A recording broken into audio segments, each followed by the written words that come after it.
Born in 1869 and the first documented asymptomatic carrier of a disease is the woman we will be discussing today.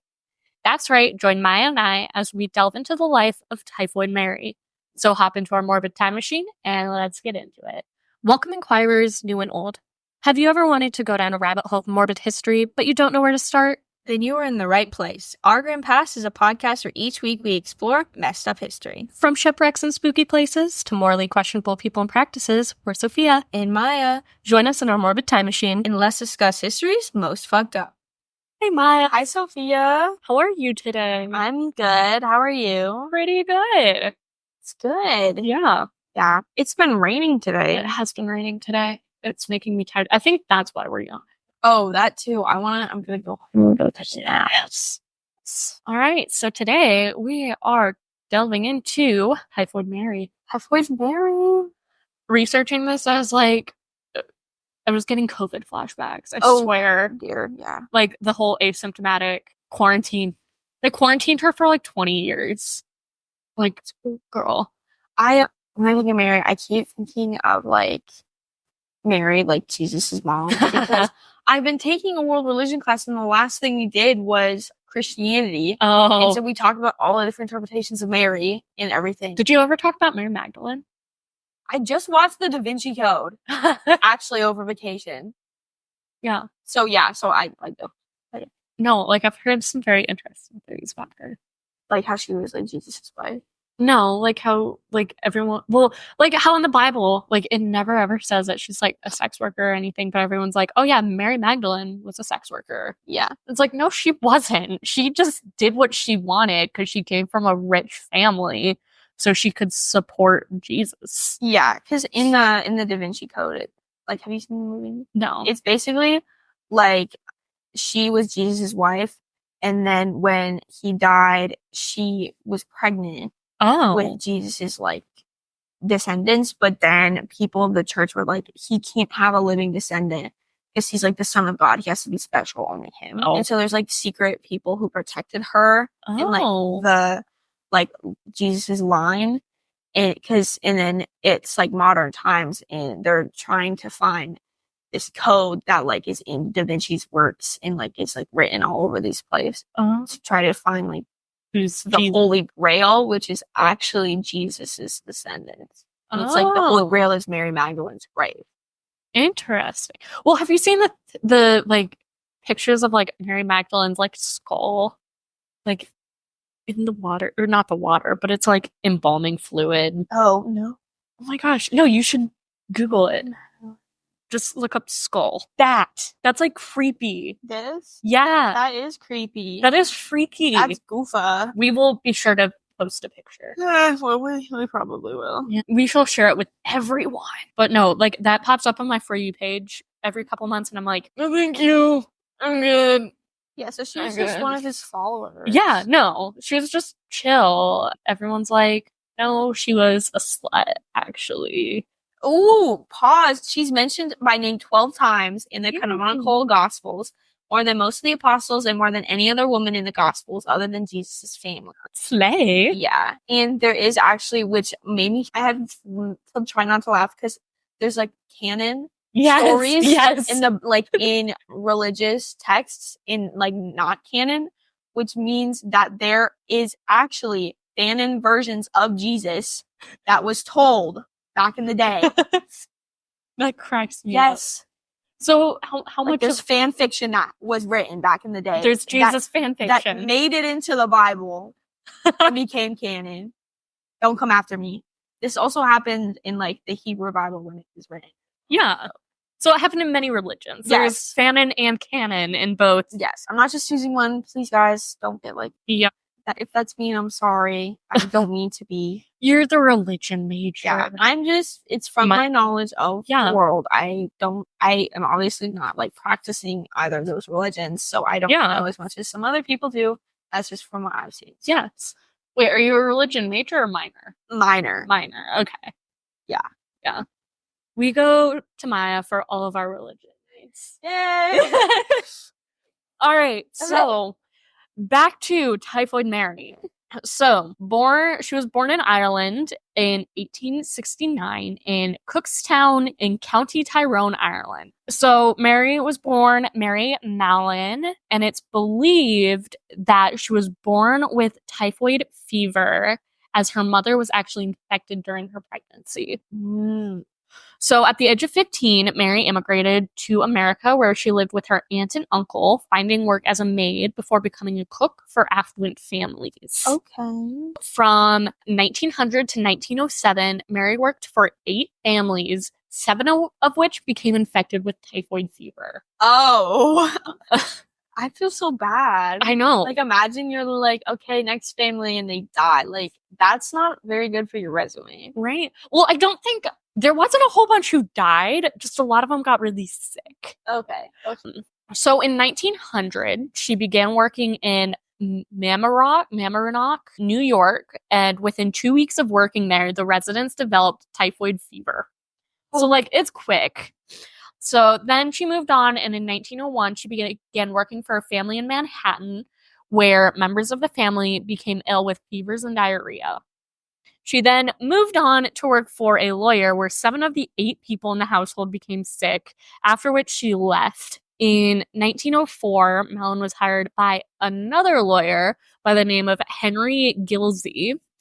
Shortly after, 4 of his 7 servants became ill. None of the family became ill because they were the type of family that was like, the servants, they're going to live elsewhere. We're too good for them. So they weren't around her as much, so they didn't get sick. Then Mary Mallon relocated to Tuxedo Park, and immediately after that outbreak, and was hired by George Kessler. 2 weeks later, a laundry worker became ill and was taken to St. Joseph's Regional Medical Center, where she was diagnosed with the first case of typhoid fever in, quote, a long time. I was like, that's really helpful for my research. You're not giving me, like, just a long time. A long time. Cool. How much? A long time. So the investigator on the case was Dr. R.L. Wilson, and he concluded that it was the laundry worker who caused the outbreak. However, he failed to prove it. He was just like, it's your fault. End of story. And they're like, how? And he's just like, yeah. And then she died. The laundry worker died.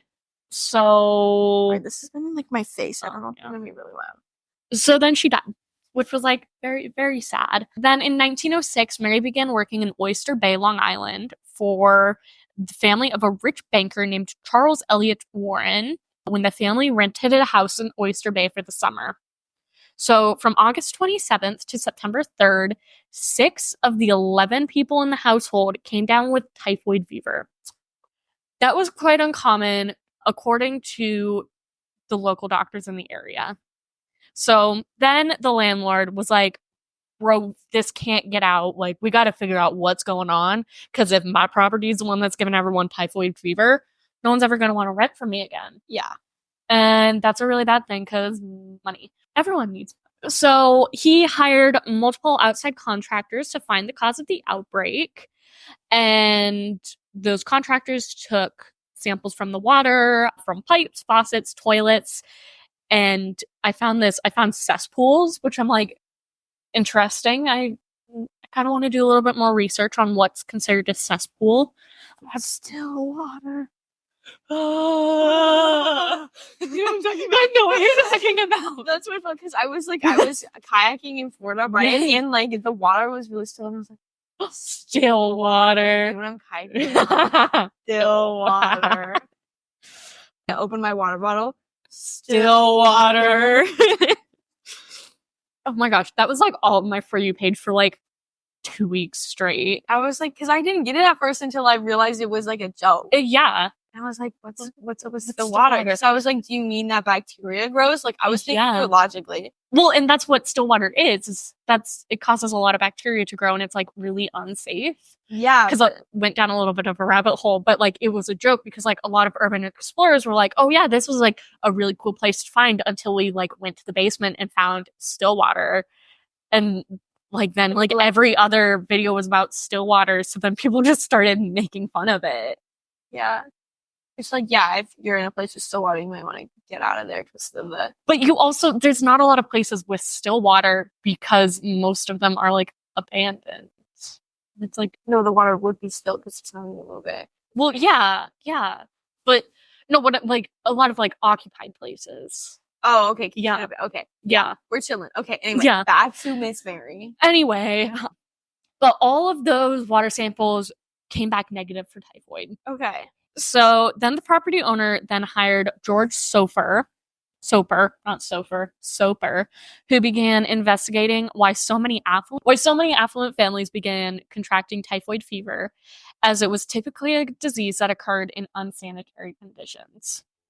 So he then discovered that a lot of people were describing the same female Irish cook that was present at all outbreaks, and that was soon tied to Mary Mallon. However, it struggled to find Mary Mallon because every time an outbreak occurred, she'd just dip, wouldn't leave a forwarding address. She was like, I'm out. Did she know it was her? No. So, like, the interesting thing, through her entire life, she was like, I don't have typhoid. This isn't me. Yeah. Like, she even, like, sent her own, like, urine and stool samples to, like, an outside source, like, or an outside, like, testing facility while she was quarantined the first time. Yeah. And was like, apparently that came back negative. Yeah. So she's like, I don't have typhoid. I don't know what you were all talking about, but that's not my fault that everyone's getting sick. Yeah. I'm just the scapegoat here, which is like really interesting too. So there was then a Park Avenue outbreak, which helped identify Mary Mallon. And when Soper first went to go meet her and he accused her of spreading the disease, he recalled that his behavior was, quote, as diplomatic as possible. But that infuriated Mallon, that infuriated Mary, and she was like, I'm not doing this. Like, what the hell, you guys? And she threatened him with a carving fork. So, you go, girl. Yeah, valid. Right? But also, like, maybe get tested. Like, yeah, but also, I guess I get it if she's like, I'm literally not sick. Yeah, exactly. Like, and prior to her, there had been no documented cases of asymptomatic. Typhoid fever. Well, even any asymptomatic illness carriers. Yeah. So probably just couldn't find them. Yeah. So then Soper ended up contacting Mary's boyfriend to try and help him convince her to give him stool and urine samples to, like, get her tested. And she's like, guys, what the fuck? Like, what the heck, guys? Stop it. Go away. Imagine your boyfriend telling you that, like, give this guy your pee. Right? That's a little, I don't know. I mean, like, what the heck? Yeah, right? So, after she refused to give any stool or urine samples, Soper notified the New York City Health Department, and those investigators also realized that it was Mary Mallon who was causing the spread of typhoid fever. So, then Mary Mallon was arrested as a public health threat was forced into an ambulance by 5 policemen, and a Sarah Josephine Baker, who at some time had to sit on Mary Mallon to restrain her. Queen. Like, that's crazy. So they transported her to Willard Hospital, where she was restrained and then forced to give samples. And for 4 days, she was not allowed to get up and use the bathroom on her own. It was found that she did have a lot of typhoid bacteria in stool, and that indicated that the infection source was in her gallbladder. Yeah. During questioning, it was found that Mary Mallon almost never washed her hands. Why? She's a cook. Well, okay. That wasn't unusual at the time because germ theory wasn't widely accepted. Okay. Yeah, but she just didn't wash her hands. So on March 19th, not 2007, March 19th, 1907, Mallon was sentenced to quarantine on North Brother Island. Where's that? It's like an island like right off of New York. Here are some pictures of it now. Oh, it looks cute. Yeah. So originally it was a quarantine island. Then it was used to as temporary housing for World War II veterans. And then I think it was made into a school for kids with drug problems. Okay. Until they're yeah, no more. And then it's just become overgrown, and now it's like kind of pretty looking. So while she was quarantined, she had to give her stool and urine samples 3 times per week. Oh. And it was suggested to her by authorities to remove her gallbladder because, again, she claimed that she did not have typhoid fever. Mm-hmm. And gallbladder surgery was very risky at the time. Yeah. So she was like, I'm not going to risk death for something that I know I don't have. Real. Which I'm like, good. Like, stand up for what you believe in, but also maybe healthy practice. Like, let's wash our hands. Yeah, let's start with washing our hands before we remove our gallbladder. Yeah. The other offer she got was to stop working as a cook, but she didn't want to do that because no jobs paid as well as a cook. And she was always on the edge of poverty, as she did not have a house for her own. Yeah.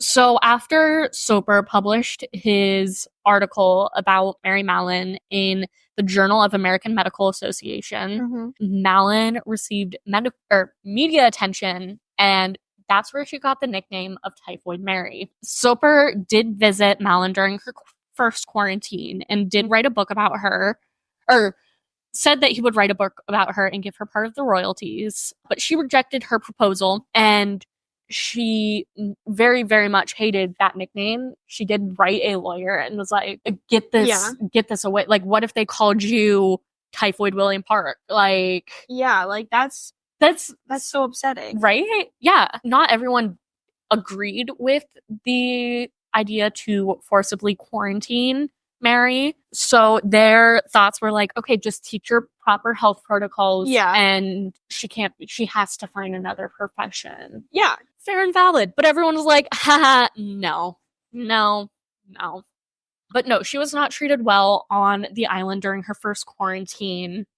Sad. Yeah. And like, again, she never believed that she was a carrier, and she sent her own samples to an independent, with the help of a friend, to an independent New York laboratory, and all of those samples came back negative for typhoid. Yeah. Oh.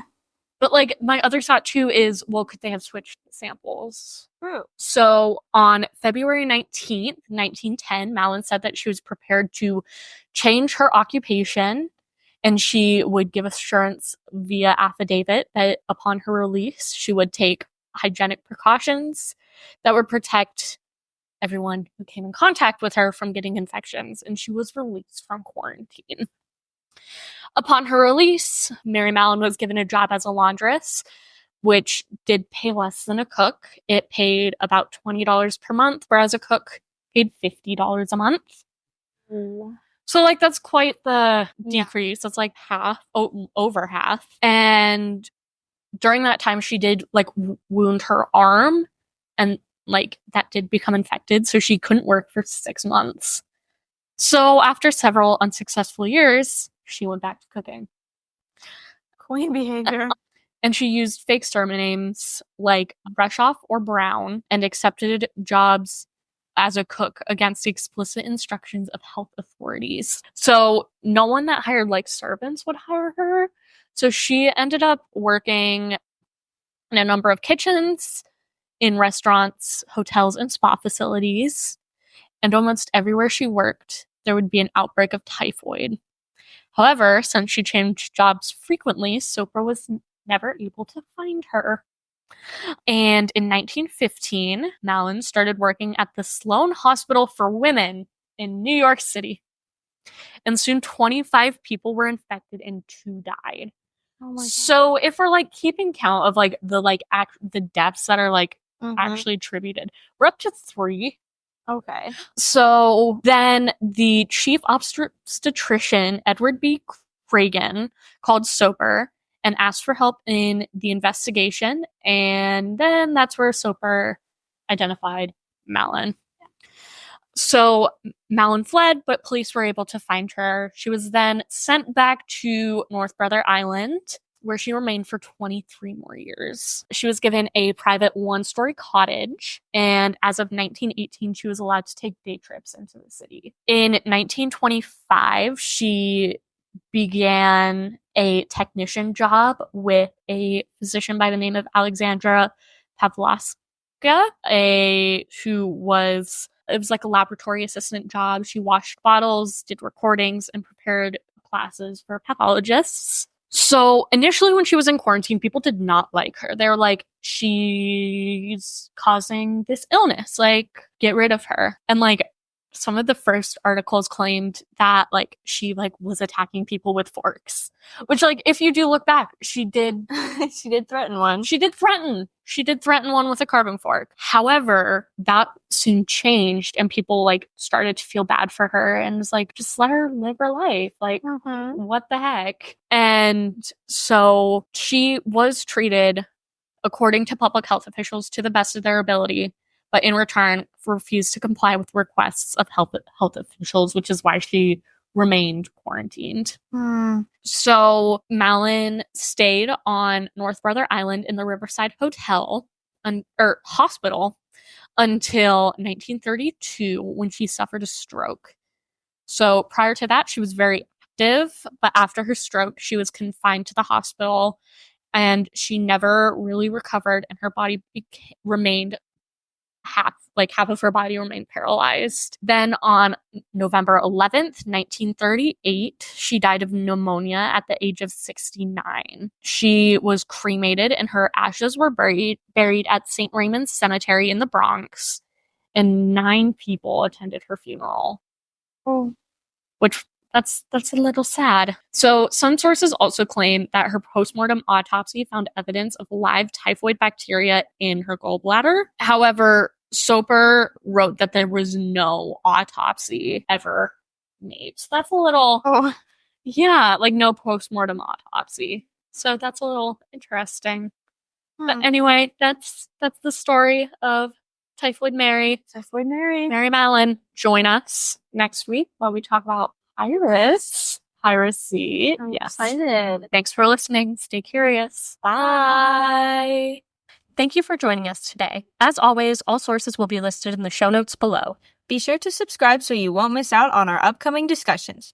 Join us next week as we delve into the intriguing depths of our grim past. Stay curious. There's so much more to uncover.